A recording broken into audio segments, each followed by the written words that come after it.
اللہ الرحمن الرحیم۔ محترم ناظرین، پچھلے دنوں جو پوڈ کاسٹ میں جواد نقوی نے حضرت امیر شام حضرت امیر معاویہ رضی اللہ تعالیٰ عنہ کے خلاف ایک گندی زبان استعمال کی ہے، اور وہ گندی میں اس لیے کہہ رہا ہوں کہ یہ اس کو چھپانے کی کوشش کر رہے ہیں، لیکن نعوذ باللہ ان کے بارے میں یہ الفاظ استعمال کرتے ہوئے کہتا ہے کہ امیر معاویہ رضی اللہ عنہ تعریف کے قابل ہی نہیں ہے، اس لیے ہم اس کی تعریف نہیں کرتے۔ یہ بات اس نے کی ہے، حالانکہ یہ بات تو مسلم ہے کہ وہ صحابی رسول ہے۔ صحابی رسول اگر تعریف کے قابل نہیں ہے تو آپ جیسے خبیث اور کمین انسان وہ تعریف کے قابل نہیں ہو سکتے ہیں۔ اس لیے ہمارا عقیدہ ہے، پچھلے دنوں میں نے ایک بیان سنا تھا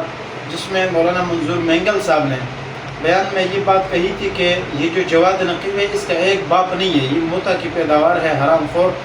یہ صحابہ کے بارے میں اس طرح کے بکواس کر رہا ہے اور زبان استعمال کر رہا ہے،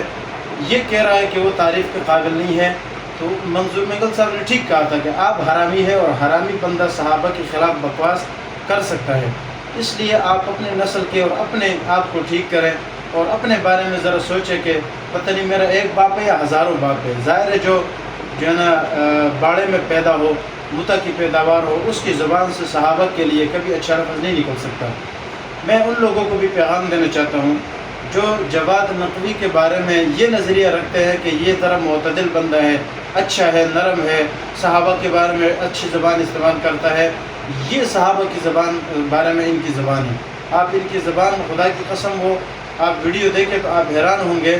اتنا عظیم صحابی اس کے بارے میں اس کا اتنا جو ہے نا گھٹیا جملہ استعمال کرنا، یہ اس کے بے ایمان ہونے کی سب سے پہلی دلیل ہے، واضح دلیل ہے۔ اس لیے ہمارا عقیدہ ہے جو صحابہ کا نہیں ہے وہ ہمارا بھی نہیں ہے، اور جو صحابہ کا ہے وہ رسول اللہ کا ہے، وہ تمام مسلمانوں کا ہے، وہ ہمارا ہے۔ اس لیے نہ ہم شیعوں کو آج اچھا سمجھتے تھے، اس خبیث جواد نقوی کو ہم کل بھی کافر سمجھتے تھے، آج بھی کافر سمجھتے ہیں۔ جزاکم اللہ۔